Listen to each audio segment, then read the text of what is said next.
Ladies and gentlemen, I'd like to welcome you to today's Society Decision of Professionals Learning Exchange.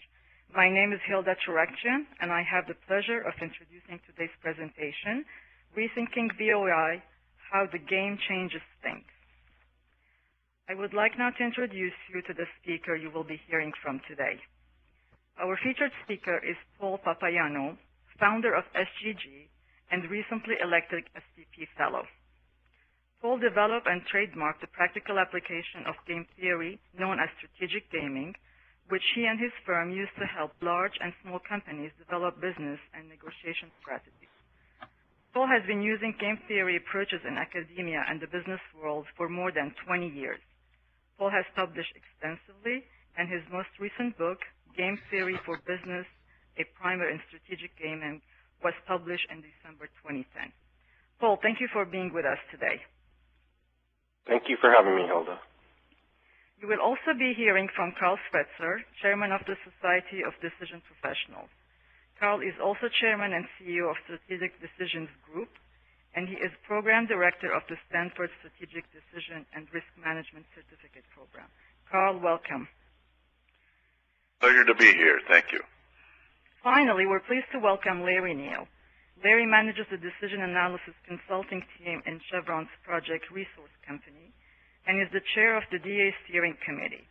He is an SDP Fellow and founding member.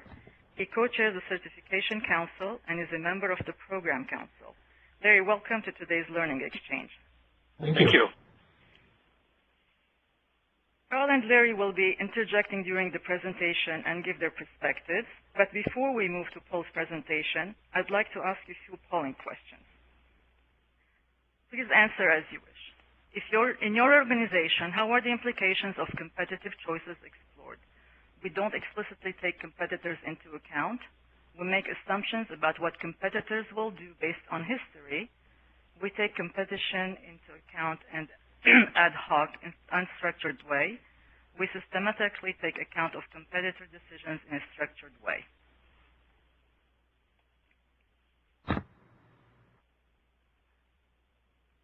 Okay, we're going to close the polls.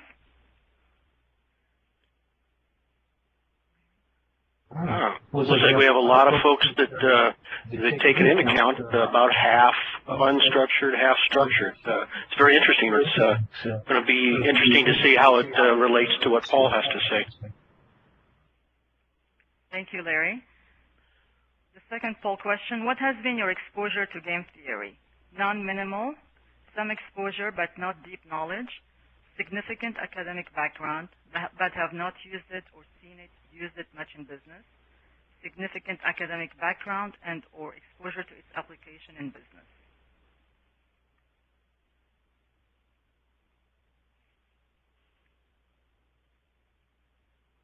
We close the polls. Thank you. Okay, so a lot of exposure, but not necessarily application. So it looks like we're going to have a great connection here, Paul, with your materials and the background of the audience.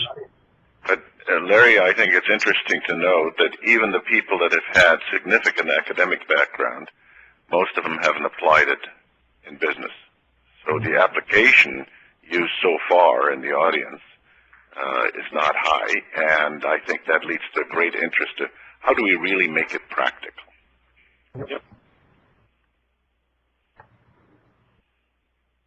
Okay, well, thanks, Larry and Carl, for those comments. And those poll results are pretty consistent with what I've seen in the business world. I want to talk about three things today. First is about the received wisdom on value of information, or VOI, and show how it would be used in a standard decision analysis. And I'm going to do this by way of a hypothetical oil and gas case. It is one that's based very loosely on several real-world examples I've seen and worked on, but it's for confidentiality reasons I can't use an actual example. The next thing I want to do is then look at that problem through a game theoretic lens and how we would think about VOI using game theory. And what we're going to see is that we reach much different conclusions and implications than we do using standard decision analysis. And then I want to use that analysis and the implications of it to spell out some broader lessons. And I want to discuss, in doing that, some ideas about applying game theory in business based on the type of work that I do as a consultant. And so those are the three topics I want to address, and let me move into the first of those, DA and VOI. So, as many of you may know, those of you familiar with decision analysis, DA teaches us that the value of information is either positive or has no value. Now, the cost to obtain that information may exceed the value to be gained, but the value of the information itself is always non-negative. The only debate that I've seen and my colleagues have seen is around how to best calculate the costs and benefits of seeking that information. And I'm going to make a pretty strong argument here and say that received wisdom is wrong and it can be dangerously misleading. So let's go through the analysis. If we're doing this case as a DA, the situation is this. We have an upstream oil and gas company called Nash, and this company is considering whether to drill a second exploratory well in a block that it owns. The Nash team is doing a traditional VOI analysis to figure out whether it is worthwhile. Now, the key assessments they need are as follows. One is, what's the base value for development without doing the second exploratory well? And I'm going to keep this very simple and just assume $300 million here. The well cost is assumed to be $50 million. If there are positive results from the exploratory well, then a new development plan would result in $500 million of additional value. And finally, the Nash team sees the well as having a 25% chance of success. Now, this keeps things very simple, and in the real world you would probably do something a bit more complicated, but I don't think it changes the basic upshot of this example. So if we set it up this way, the decision tree looks like this. We can either drill a second exploratory well or not develop it, and there's a 25% chance of success and a 25% chance, or a 75% chance of failure. The base NPV is 300, as we said, and then we would subtract the cost of drilling the exploratory well, the 50 that we talked about, if they choose to drill it. And if the well is a success, there's an incremental NPV of 500, leading to a total of 750. If there's failure, the NPV is 250, and if they don't develop the well, then they get simply the 300. Now, the expected value of drilling, therefore, is 25% times the 750 plus the 75% times 250, which equals 375. 375 is certainly much greater than the 300 that Nash would get from not drilling. So the standard VOI analysis would tell Nash to drill this well. But there is what we would refer to as a game going on. First, there is what we would refer to as collaboration potential. Kahuna Oil and Gas owns an adjacent block. And as is the case very often in oil and gas, there is a possibility of unitizing or combining the two fields so they're developed as one. And Nash and Kahuna have begun talks about unitization. This would mean a number of negotiations, and negotiations typically involve what we call in game theory coordination issues, and I'll come back to that in a moment. The other thing we see going on is there is a competitive first mover advantage issue. Kahuna has recently been talking about moving to develop its block soon, and independently of Nash. And if they were to do that, they could drain oil from the Nash side of the reservoir, which would lead to a transfer of about $150 million in value from Nash to Kahuna. Nash could also drain the Kahuna side of the reservoir, but get somewhat less, $50 million in value from the Kahuna side of the reservoir. So there's a possibility that one of the players could move first, and there would be no agreement on unitization. And when we see these 3C issues, collaboration, coordination, and competition, game theory is really the most appropriate tool to use. Collaboration issues are found in games that you might be familiar with, like The Prisoner's Dilemma. And in The Prisoner's Dilemma, there's an incentive to cooperate among the parties for mutual gain, but also an incentive to gain an advantage by defecting on that agreement. So that is, in fact, the reason that there are contracts in society, so that we can prevent people from defecting and gaining an advantage, and it keeps cooperation going. The other type of cooperation is coordination, and here there is a mutual incentive to reach a win-win, as we usually think about in negotiations, but there are differences over the preferred terms. For example, the NFL is currently in negotiations with the NFL Players Union over how to kind of split the pie, as it were. They have differences, but there's clearly a win-win for the players and the owners. The question is, what are the terms that they can agree on? And then finally, competition. Players have an incentive to win at the expense of others, and you might have heard of games like Chicken, where one needs to make a credible commitment that they're not going to swerve in order to get the other side to swerve and back down. And we see that going on quite a bit in negotiations as well. And what that suggests is that no single problem in the world is either in one corner or another. Usually the problems are a mix of the 3 C's. And this case is no different.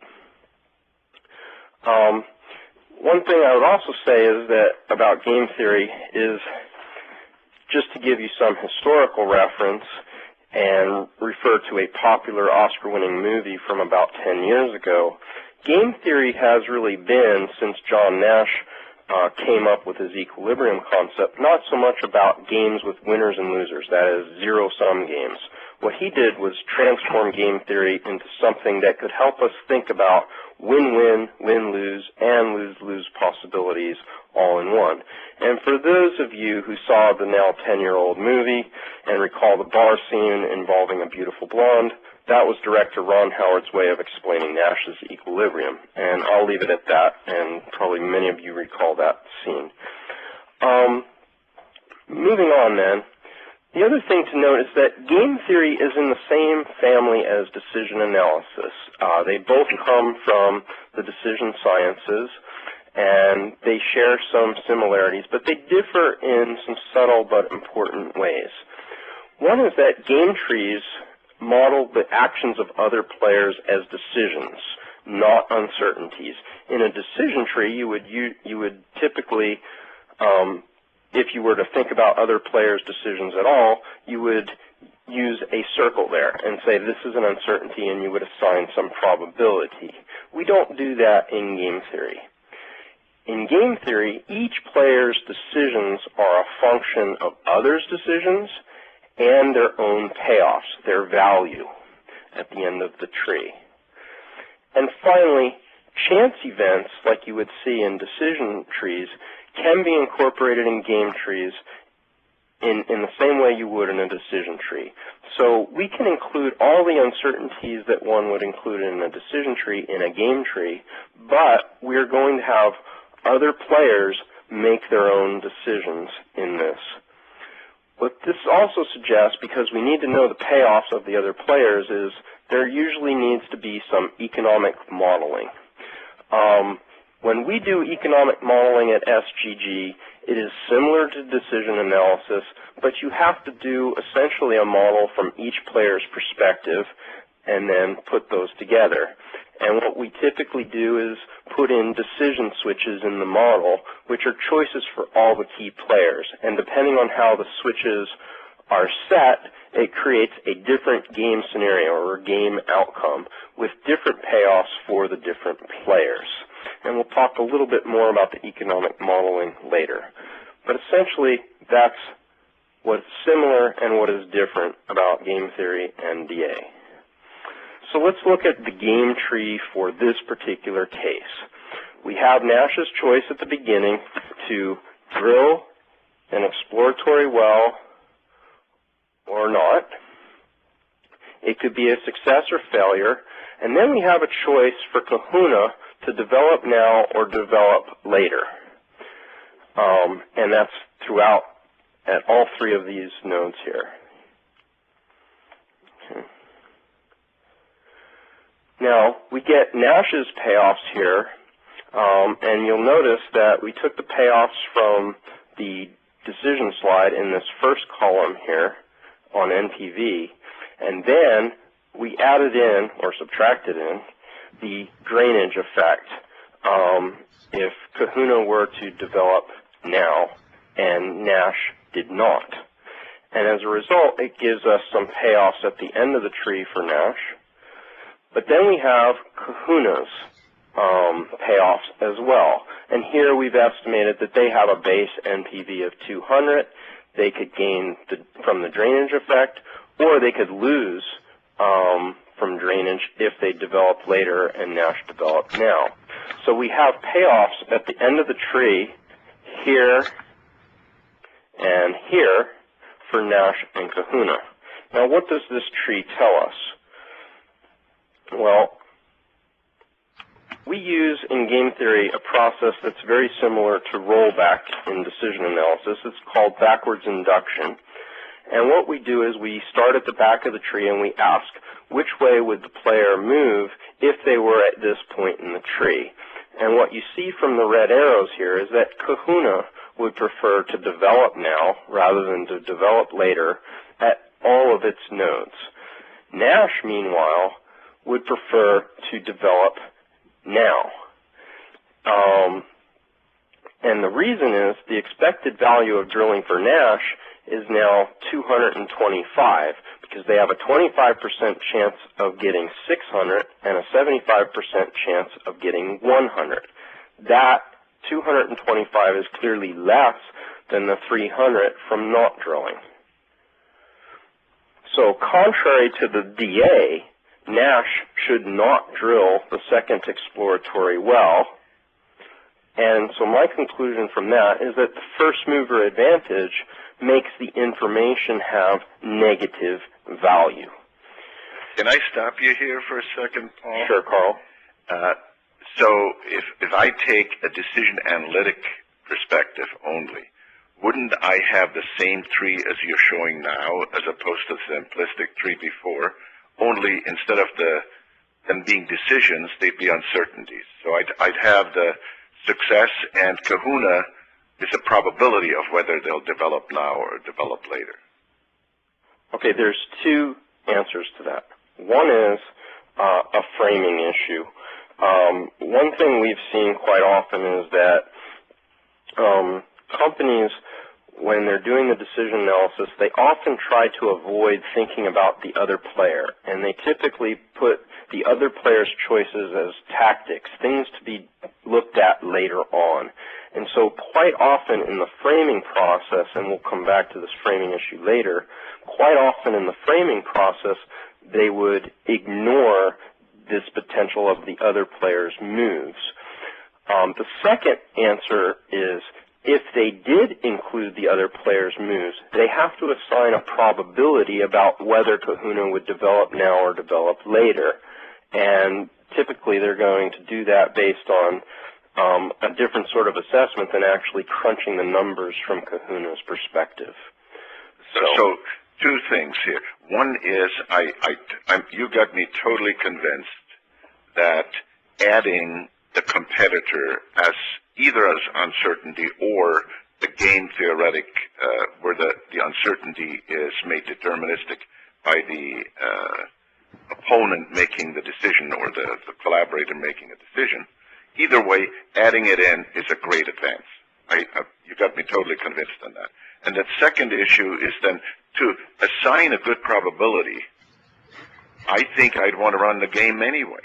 I'd want to see how likely it is, which they will do. But I might, if I took a purely decision analytic perspective after having done what you showed us here, might say, well, how likely are they to do what's in their best interest? Are they going to do this analysis, etc.? And I might give it a 90% chance instead of 100. Mm-hmm. And like you say, I mean, you would want to do the game anyway, so why not just do the game rather than come up with a probabilistic assessment? And when you do the probabilistic assessment, you really don't learn from the analysis. You're making some assessment that's, you know, it could be an educated guess, it could be coming out of thin air, but, you know, this is a more rigorous way of thinking through the other side's perspective. Great. Thank you. Okay. Thanks, Carl, for that question. The other thing, getting away from the tree, but just to talk about it, there may also be signaling issues in games, which can be modeled. I won't show it here, but information may become known to other players who can then use that information to their advantage. So this is another way the value of information could be negative. In this case, Kahuna would surely discover something about the results of a second exploratory well, because if the well is a success, Nash is going to trumpet the results. And if it fails, Nash would say little, if anything. That silence would be a clear signal to Kahuna. So in either case, Kahuna is going to learn something about the well, about whether it's a success or a failure based on Nash's reaction following the drilling. Now, that can be important because it can affect negotiations. And we need to consider whether information can bolster, or the value of information can bolster a negotiating position or not. So, for example, if Nash and Kahuna are negotiating unitization, the question is, will the information improve the chance of achieving a win-win? With a positive test result, Nash could feel it's fair to demand a predominant share of the unitization equity split. So they might say, this should not be 50-50, this should probably be 70-30 because we have more oil.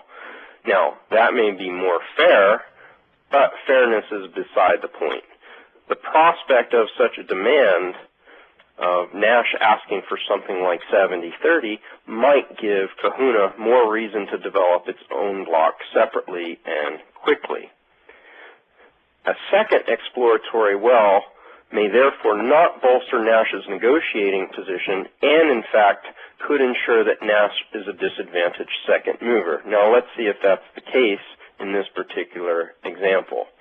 Now, this is a bigger tree, and it may be a little harder to follow, but the basic points here are that I've put in here offers to unitize at different rates, 70-30, 50-50, or not to unitize, or in this case 50-50 and 50-50 down here, if you didn't drill a well or if the well was a failure.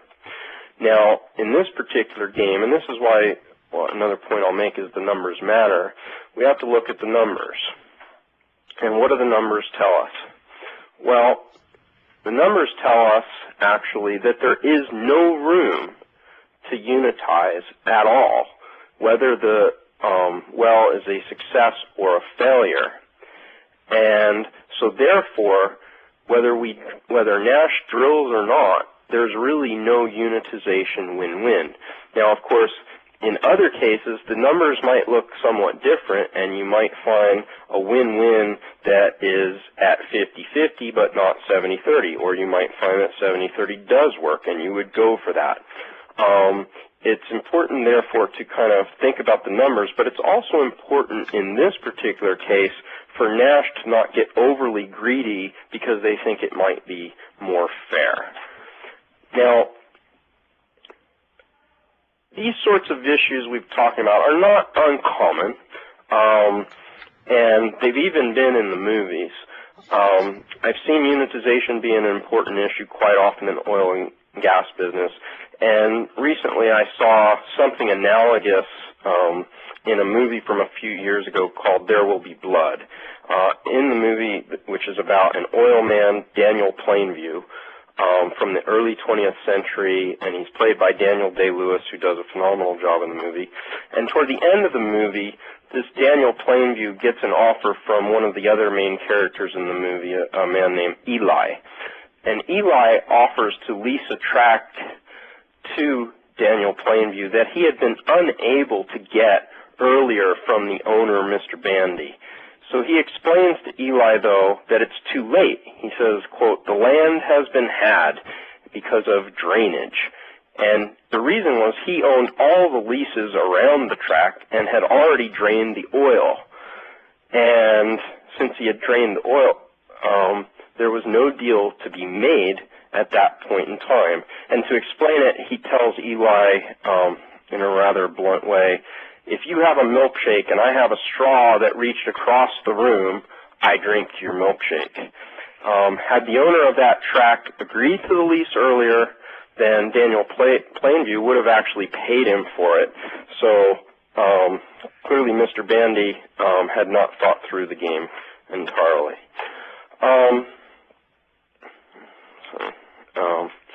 So let me summarize what we've seen so far.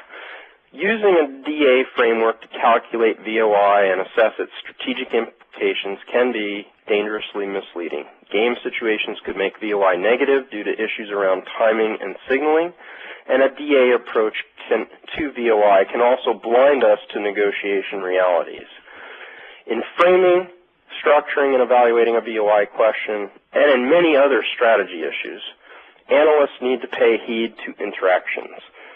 If we see that these 3C situations exist, a game theoretic analysis is usually more appropriate than DA, and yet game theory can and should be an extension of DA.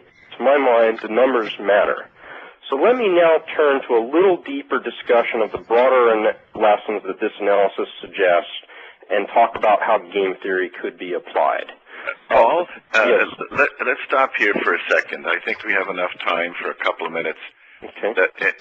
If you can go back to that prior slide, which is, so you're still kind of partly positioning game theory against DA, and sometimes it's kind of an extension of DA. I know that Chevron, almost 2 years ago now, gave an informed talk about how it has been using the game theory approaches on some of their major decision analyses. And Larry, in your world, is it clearly an integrated extension, or do people think of it as DA or game theory? Well, since we've introduced it, Carl, excuse me, game theoretic thinking is now an integrated part of our framing processes and what have you. But it's clearly become an extension of the DA practices we had before, particularly the tree-based analyses really made it amenable to just extend it. But the other thing that happened that we really didn't anticipate is that our change management folks that deal extensively with stakeholder management, it really gave us a very nice little knitted interface between those two groups, so that not only did we identify and analyze the stakeholder issues in our analysis, we were able to develop management plans through our change management folks. So the inclusion of the multi-party aspect of the decision making, as opposed to assuming a singular decision maker, which is kind of the classic approaches in decision analysis, going to a multi-party framework is valuable not just analytically, but also organizationally. And I think my colleague Frank Cook always pointed out that one of the big benefits here was that it easily helps us identify those situations where what we want to do is just simply not possible, and we identify that much earlier and approach it from a different perspective and generally come up with different alternatives. Good. Thank you. Okay, back to you, Paul. Okay, well, thank you, Carl and Larry. That was good, good question and good commentary. So I'm going to address 5 issues here fairly quickly. One is the diagnosis of situations to understand whether game theory is appropriate. I think this will build on some of the commentary that Larry just gave. The second has to do with the framing of game situations, which goes back to the question Carl raised and my answer to that earlier, as well as things that Larry just talked about. The third is how game theory can be applied practically. My discussions with people in the business world over the last 10 years or so is that people think it's a kind of a nice, nifty tool or approach, but they're not quite sure how to apply it in the business world. The fourth thing I'd like to talk about is how the numbers often matter, just as they do in decision analysis, and game theory can, in fact, be an extension of DA. And finally, action plans that we come up with should be contingent, and with game theory, we can deal with both 35,000-foot strategy as well as tactics. So let me talk a little bit about diagnosis. Early diagnosis is very important for choosing the right capabilities and approach. As Larry was suggesting, sometimes at Chevron they found that it was by doing this early, by bringing in some game theoretic thinking early, they could identify where they would be going wrong and try to go down a different path. At the simplest level, one can simply ask, is there influence potential in the situation I'm dealing with? And if there is, game theory is the best tool. Now, like I said, it's an extension of decision analysis, or it can be, so the trees that we would build can incorporate the types of uncertainties that you would find in decision analysis, whether they were downstream uncertainties or uncertainties that created some options, some learning. And so that's the simplest way that we think about it, and that's a first cut. But a slightly more sophisticated diagnosis is a tool that we've created, and anybody listening can go to our website to download a copy of this. But it has 2 basic dimensions. One is stakeholder interaction risk, and the other is influence complexity. And what it does is it really looks at the situation and it says, is there a lot of value at risk here? Because we really don't want to go through and do an extensive effort with game theory or anything else if it's not worth a whole lot of money. But if the management or mismanagement of relations with other players could have a big impact, we would want to think more seriously about it. And then the other is influence complexity. If it's minimal, and the risks don't add up to much money, it's not really worth applying game theory. But if both are high, a serious game analysis could be warranted. The diagnosis also addresses something about the timing of a gaming effort, how quickly your team should start a gaming analysis. And in many cases, I apologize, my voice is a little bad today. In some cases, the diagnosis will say, you need to start quickly, in 1 year or less, and in other cases, you might wait a year or 2. And it really, in most cases, we think that it's better to start earlier, but that's not tried and true. Now, the other thing, now moving to the second issue, framing, we encourage a broad scoping of issues. This is what we call a fried egg plot, and it was something that Larry and I created. but all too often we found that decision-making processes encourage users to narrowly define an issue prematurely. And when they do, they leave out important potential factors. In particular, they create competitive blind spots because they think about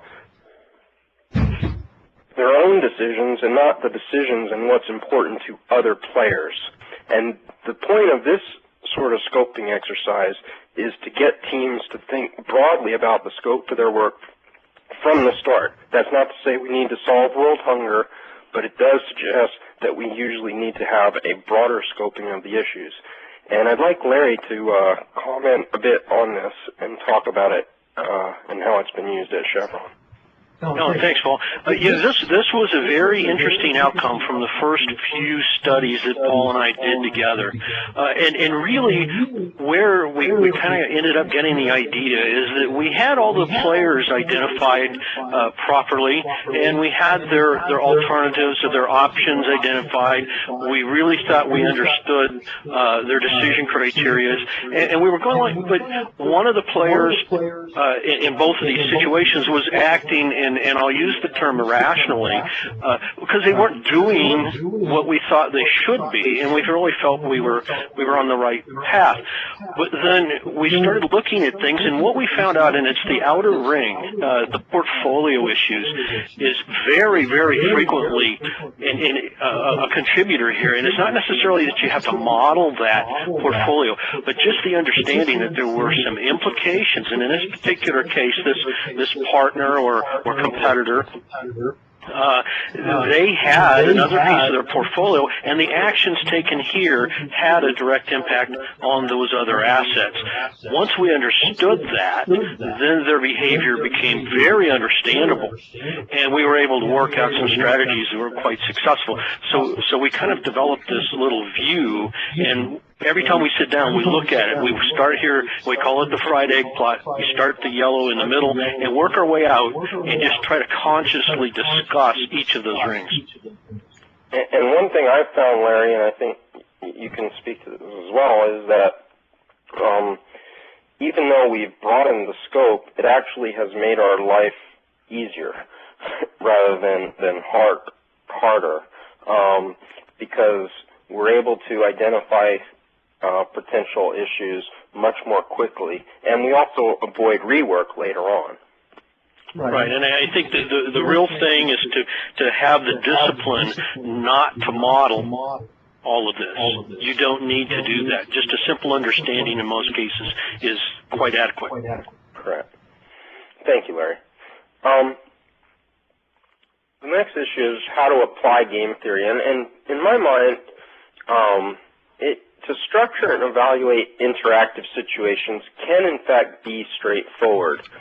And the process that my firm uses, Strategic Gaming, focuses on really only 5 key questions. We have a 3-stage process of framing, evaluation, and execution planning.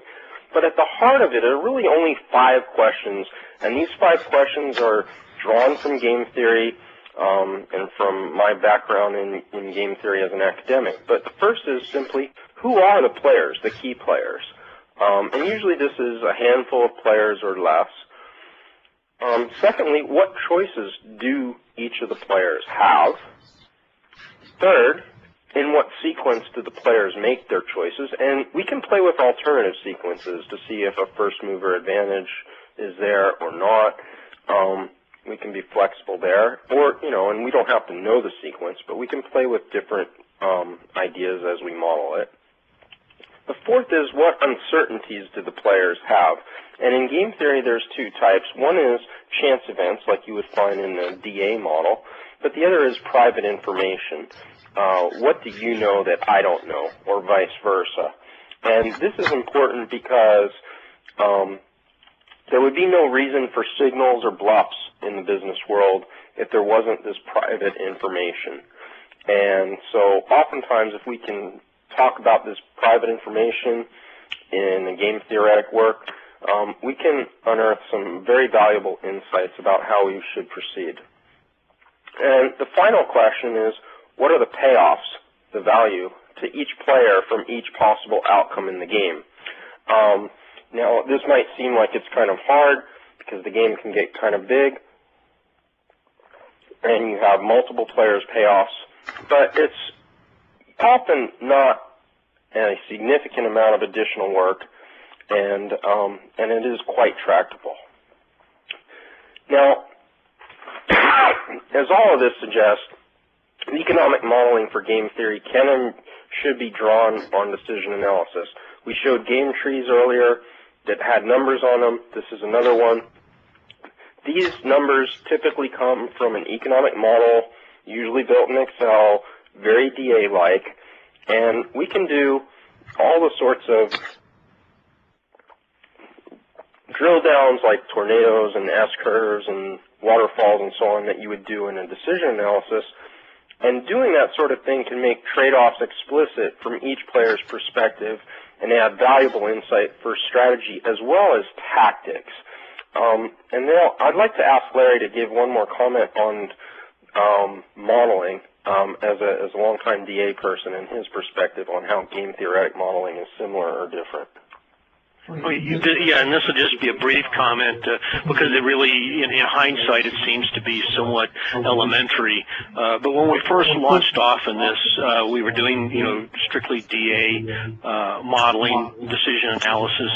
And then when we started switching and started trying to model and include these other decisions, it just simply took a mental leap, to sit back and reframe the model structure and what have you. And my first couple of attempts, I had to do a lot of recycle.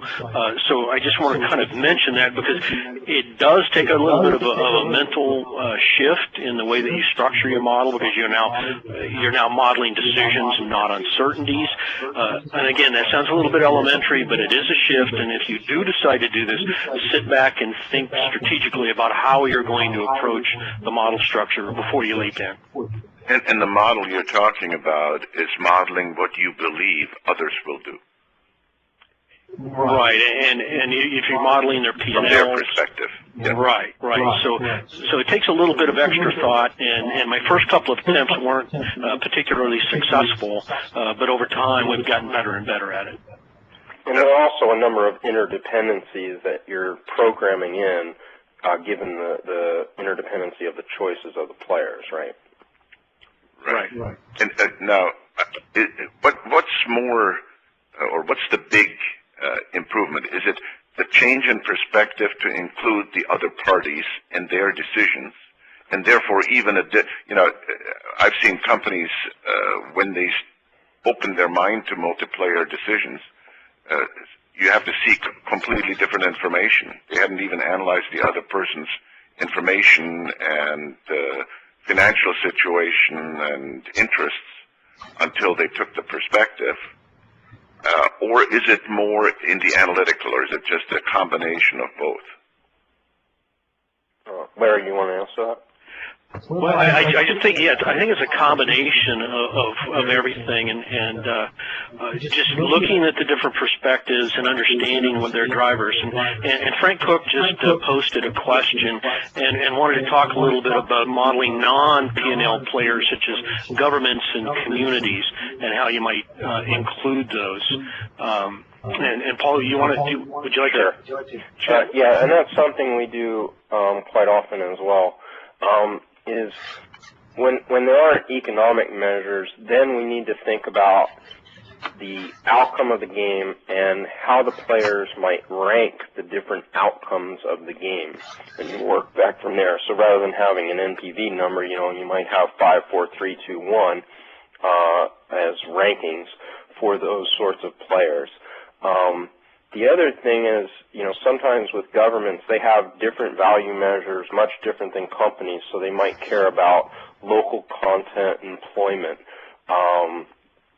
or tax revenues or something like that. And in game theory, we don't need to use the same types of value measures for all the players. So to the extent it's economic, the economics can be different, and if there isn't really a smart economic measure, then we need to think sensibly about the outcomes and how the players look at those outcomes and then work backwards from there. Okay.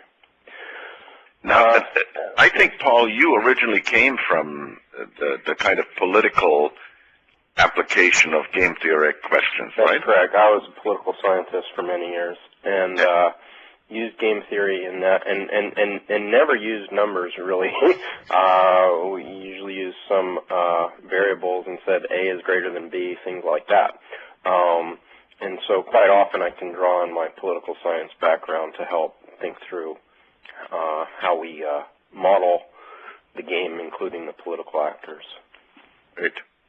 Let me just conclude then with the fifth and final lesson, which is about we believe that you have to have a contingent plan of action when you're done, and that a strategy should have complementary tactics. We find sometimes that people jump very quickly into tactical things without thinking through the high-level strategy, and then we find that high-level 35,000-foot strategy is often divorced from sea-level tactics that are required for implementation.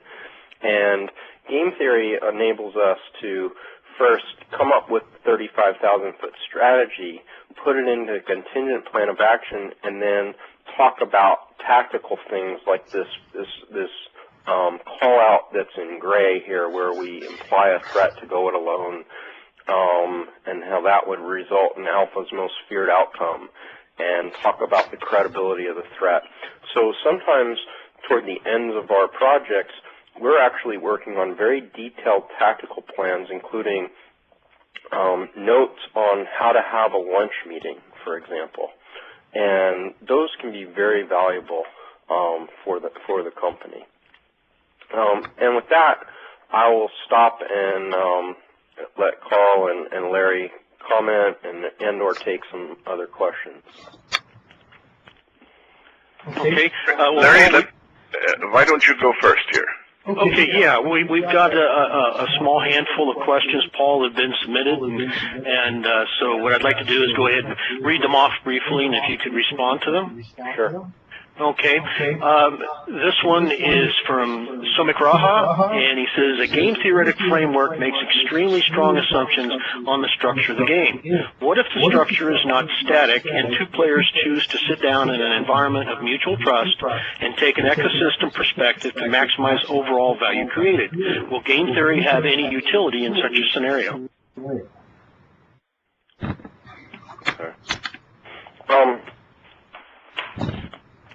The game structure, to my mind, is never static. You're using it as an analytical way of having a smart conversation, a grounded conversation about how to approach a problem. It's never going to be so detailed that it can handle every little twist and turn in discussions.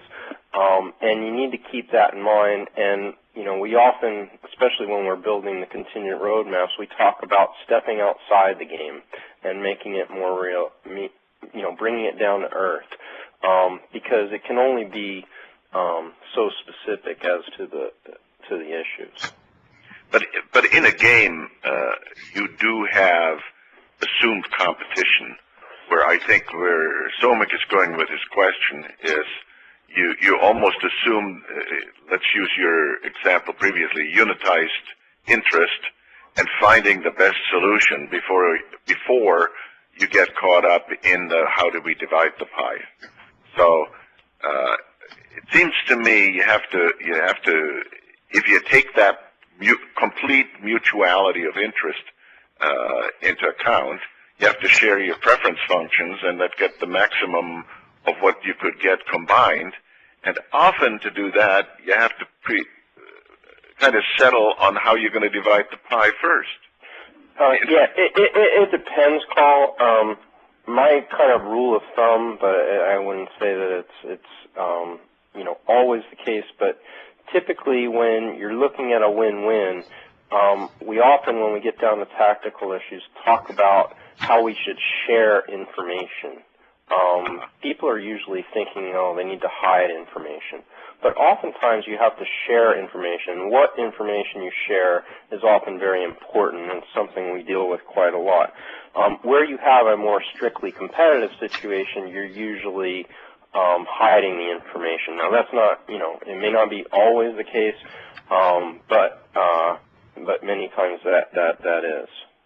So I think it depends what you're dealing with, whether it's a competitive situation or one with, a potential win-win. Okay. All right.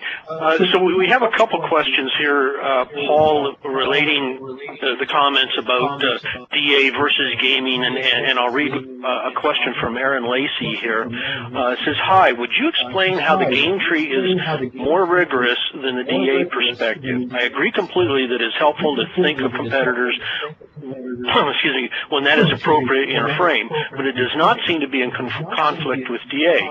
Also, with the game tree, you say that Kahuna's decision is certain. As an example, at that point in the tree, you assign a 100% probability that Kahuna would make that decision. I would agree with Carl in that I would be uncertain as to what Kahuna would choose. Okay.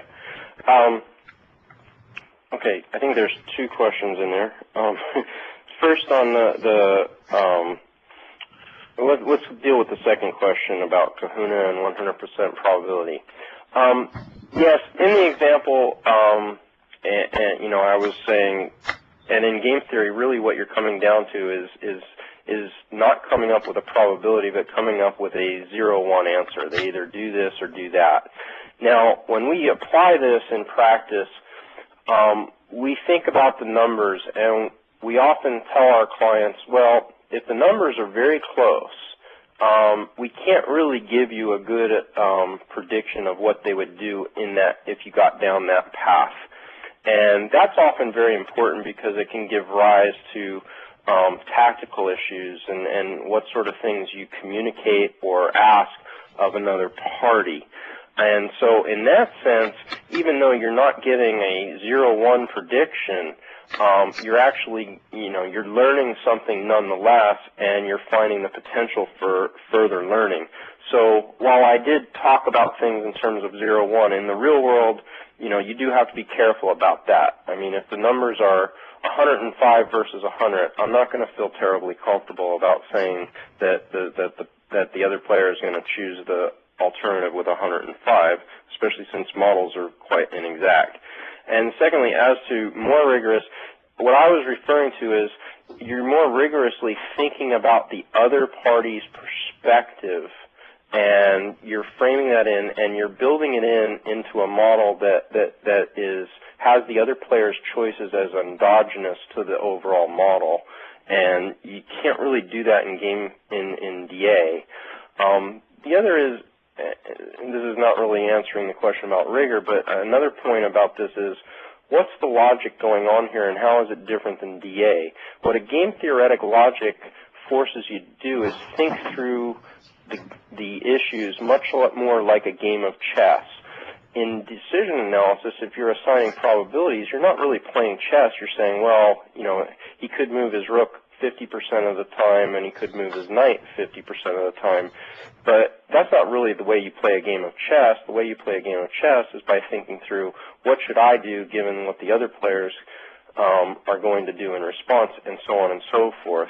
And that's really where, the game theoretic logic is a bit different, and it thus leads to a much different conversation with a team that's applying it. Okay. Well, going back to the Kahuna case, we have a question about that. It comes from Bob Stiebel. It says, seems to me that the case for DA is even stronger than what Carl has suggested. If I have the information about Kahuna that Paul asserts, then I know the probability that they will drill early is 100%, and I can build the drainage effect into my decision tree. In that case, the cost of the information will clearly exceed its value in the DA. So, did you want to comment to that, Paul? I didn't quite understand the second part of it, but the problem comes back to the point I made earlier, which is, the question is, would you in fact go and look at Kahuna and their perspective if you were just doing the DA? And I can cite several examples where, even where we showed this sort of thing to clients, where they still went ahead and just did a decision analysis on it and ignored that issue. So that's really the key point. And the other is, where do you come up with the probabilities? You're coming up with them because you're really thinking through the other side's perspective. And so, you can do that in a game theoretic model, and the game theoretic model is simply an extension of decision analysis. So my view is, why not use just the more general tool for that, for a case with interactions. Okay. We have another one from Frank Cook here. It says, isn't the analytic question, if they change their decision, would I change mine? Referring to Kahuna?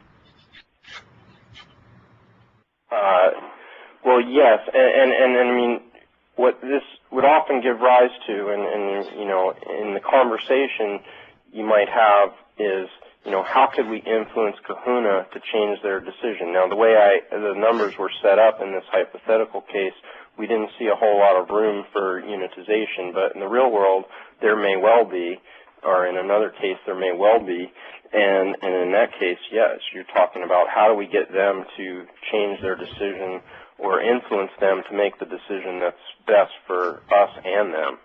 But it really depends on what the numbers are and what the situation is, if I understood Frank's question. Okay, and the last question we have posted so far is from, and please forgive me for the pronunciation if I get it wrong, is Hridayesh Dua. It says, if gaming is taken appropriately in framing, then DA would be the same as game theory?